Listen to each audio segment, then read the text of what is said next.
Hello friends, I am Lakisha. Welcome to Defeating Diabetes with me.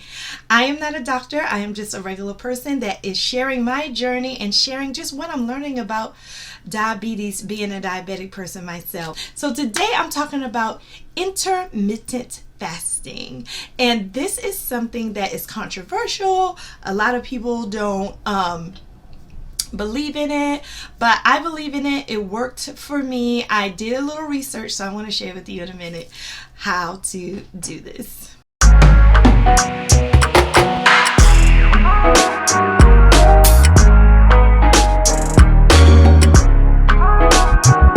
All right, so first of all, what is intermittent fasting? Very easy.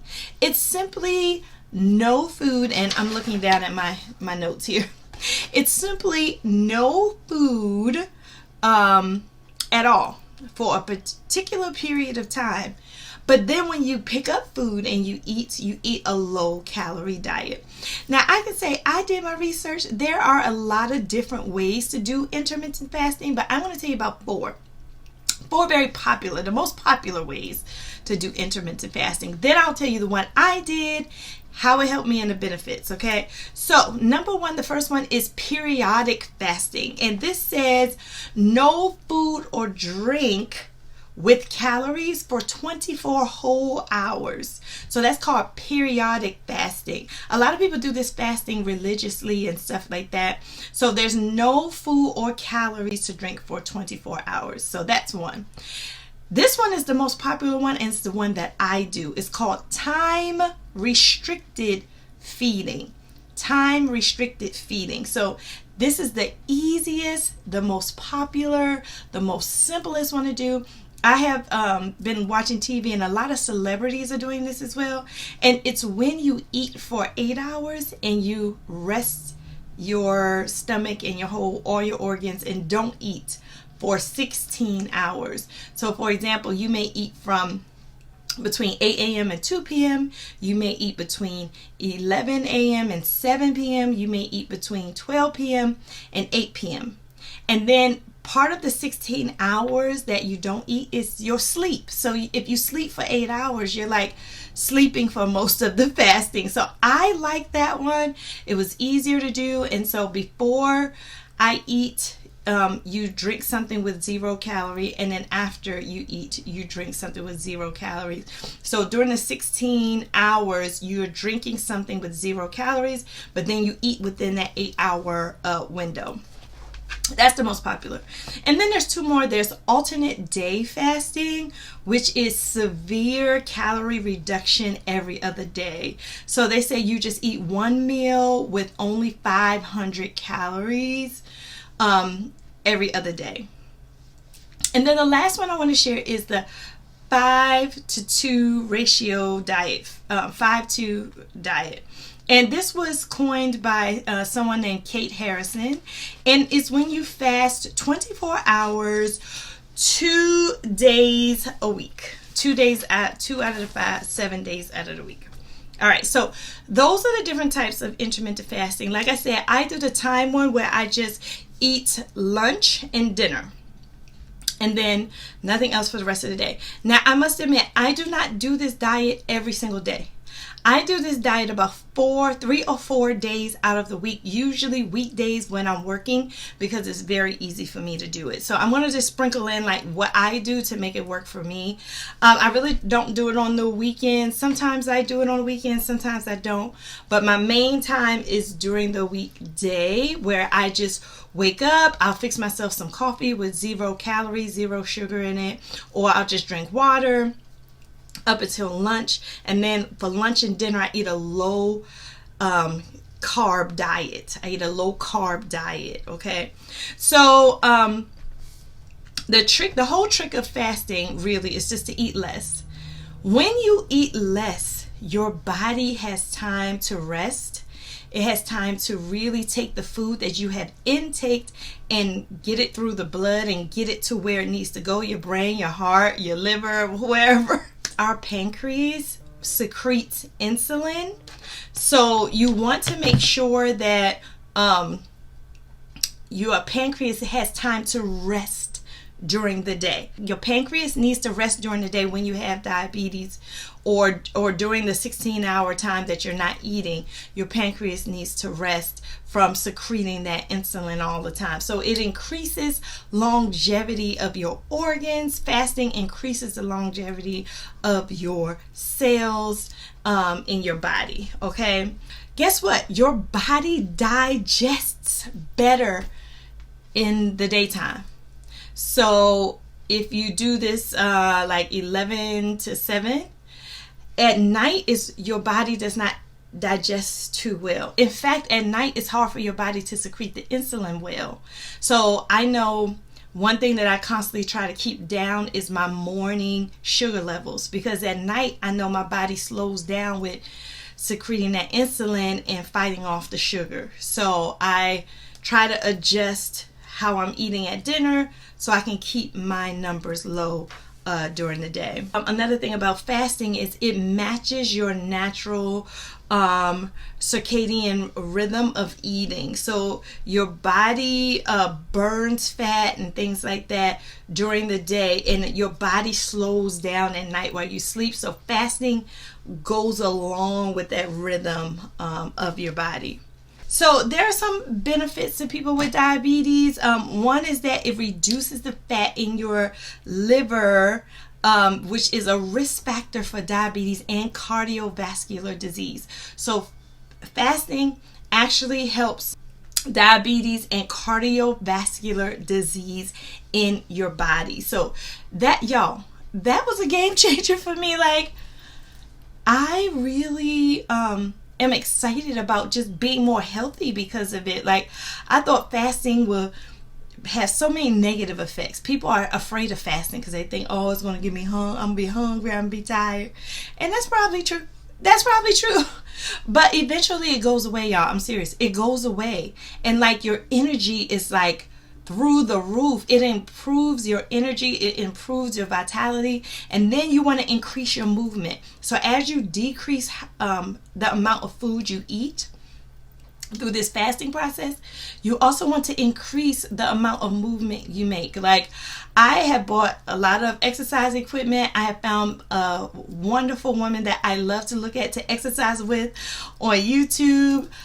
So you just have to find your movement rhythm and what you like to do movement wise, and move more and eat less. And trust me, you will see the benefits as a diabetic in terms of your insulin secretion and reducing that sugar intake. Also, with people with diabetes, our bodies are better at processing sugar in the day. So again, you eating during the day, your body is more equipped during the day to process any sugar that you eat, even though it should be low. It should be low amounts of sugar. And then at night, you just give your body a rest, and your body is going to thank you. So one thing I wanted to get into a little bit is that something that I found that was very interesting to me. It says that fasting also, it says researchers found that time restricted feeding, the one that I do, improves your appetite hormones. So I was like, what's the appetite hormone? So I looked it up. So there are 4 hormones that really affect your appetite. Now there is more than 4, and I'm putting my glasses on to read this, but I'm just going to go for these 4 because these are 4 really important ones. So did you know you have a hormone called leptin? And I might not be saying this right, but it's called leptin, Leptin. And leptin is a hormone that decreases your appetite. Y'all, did you know you had a hormone that decreases your appetite? I need to get to know this hormone very well, okay? But it helps decrease your food intake and regulate your energy. So I don't know, maybe fasting activates this leptin in your body so that your appetite is decreased and your energy is increased. Most of us are struggling with Ghrelin, and I don't know if I'm saying this right, but Ghrelin, Ghrelin hormone. That is the hormone that increases your appetite, and it's released mainly in your stomach, and it gives signals to your brain that you're hungry. So if you get hungry, you say, boy, I'm starving. That's actually the Ghrelin hormone that is causing you to get hungry. So they say it goes up right before you eat and it goes down like 3 hours after you eat. So that ghrelin hormone can be regulated by fasting, y'all. Fasting regulates that appetite hormone. And then it says that this hormone, it triggers your hunger, like I just said. It increases your preferences for fatty and sweet foods. So this hormone is not good. I don't like this hormone. I don't appreciate this hormone, because this hormone is increasing me wanting fatty and sweet foods. I mean, I gotta control this hormone. This hormone can't control me. You know what I'm saying? And then it induces fat production and it decreases insulin secretion. So it kind of like slows down your insulin, which you need that to secrete so you can regulate your blood. So I don't like this ghrelin hormone, but I'm quite sure I need it, because if I need to be hungry so I can get nutrients, it's just I have to learn how to feed my body the right nutrients. That's important. The third hormone I want to talk to you about is dopamine. Dopamine is the pleasure hormone, honey. It is a pleasure. It's like, oh, give me those fries, give me that ice cream. Okay, it feels so good. So it's called a neurotransmitter. It's actually a hormone that affects your brain, and it contributes to your pleasure of food, the food that you like. It contributes to your cravings of food. And so dopamine is really powerful. And then also serotonin is really powerful, because serotonin is another neurotransmitter, and it transmits messages from one side of your brain to the other side of your brain. And it provides a calming effect after you've eaten sugar. It provides a calming effect after you have eaten sugary foods, y'all. So it makes you feel good after you've eaten the ice cream. It makes you feel good. And this serotonin is 90% in your digestive tract and in your blood platelets, okay? And it's used for a lot of things. It's your social behavior, it affects your memory, it affects your learning, and it is linked to depression. Dopamine can be linked to other things too, like ADHD and things like this, but serotonin is linked to depression.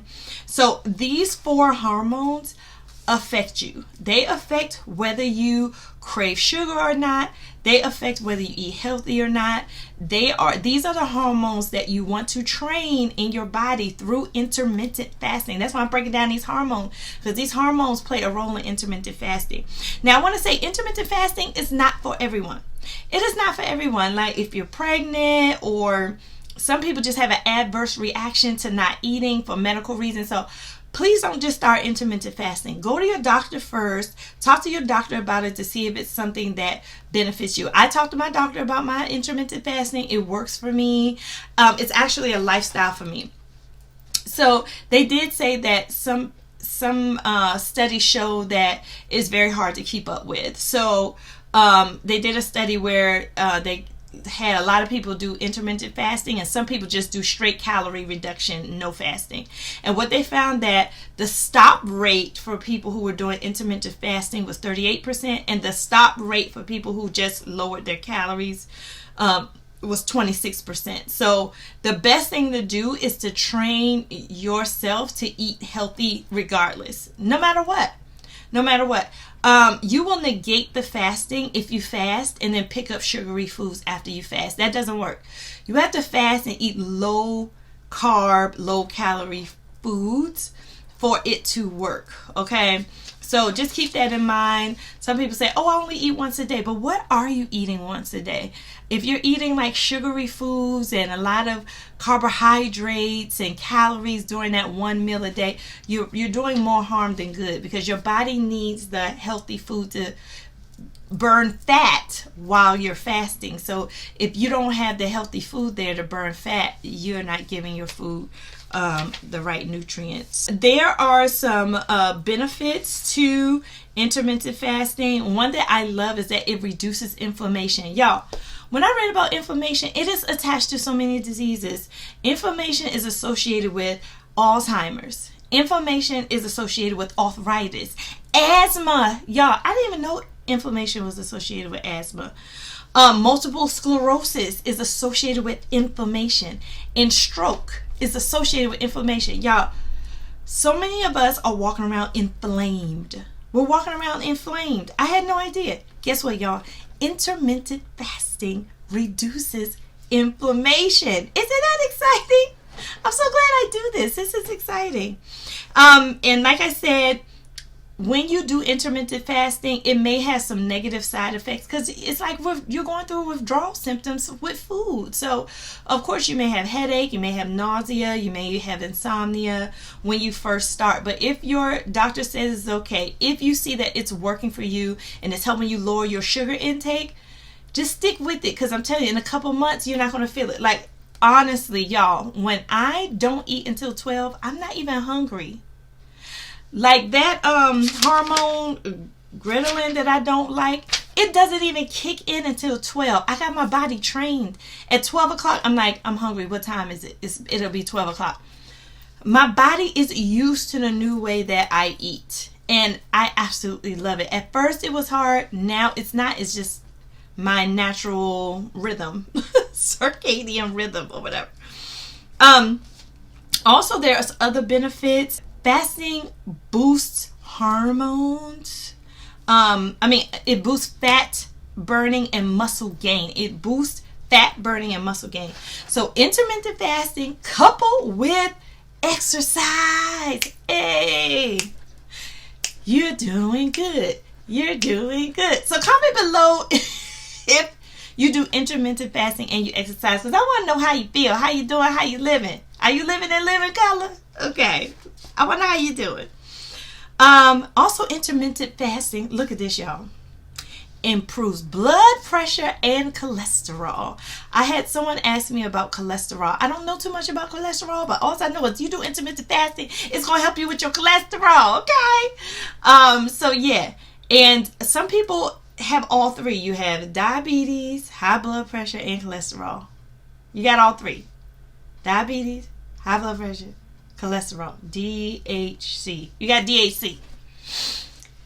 Intermittent fasting helps you with all three of them. So exciting. And then guess what, y'all? It is part of preventing cancer, and it helps with the side effects of chemo. It prevents cancer, and it helps with the side effects of chemo. I am such a proponent of this. I mean, a lot of people, they say for most people, intermittent fasting is safe. Let me say that. Researchers say for most people, intermittent fasting is safe. It's safe, y'all. Yay. But you want to be safe. You want to make sure it's safe for you. So that's why you have to consult your doctor first. I am not a doctor, okay? And when you do intermittent fasting, there's three things that you need to keep in mind. One, drink at least 8 glasses of water a day. Now, honestly, I don't do this every day. I'm trying to build myself up to drinking 8 glasses. And that's simply a cup. 8 ounces. So I say, you know how you get the bottled water from the store and it's like 16 ounces? Well, that's 2 cups. One bottled water is 2 cups. If you drink 5 bottled waters a day, you have drinking 8 glasses. So I was like, okay, I can do that. I can try to drink 5 bottled waters a day. Sometimes I get to do it, sometimes I don't. So I'm still trying with that, but it's always a goal. Also, instead of putting sugar and salt on everything, replace sugar and salt. Replace sugar and salt with like spices, herbs. I mean, there's so many. I go to the spice rack, I get giddy. I'm like, what spice don't I have in my cabinet? My husband was like, Keisha, we tried a new recipe and you had all the spices for the new recipe in the cabinet. What? Yes, I love spices because I can make my food taste really flavorful and really good without all the salt and the sugar. And then lastly, avoid triggers. Avoid triggers. Y'all, we go places and we do things that trigger us to eat bad.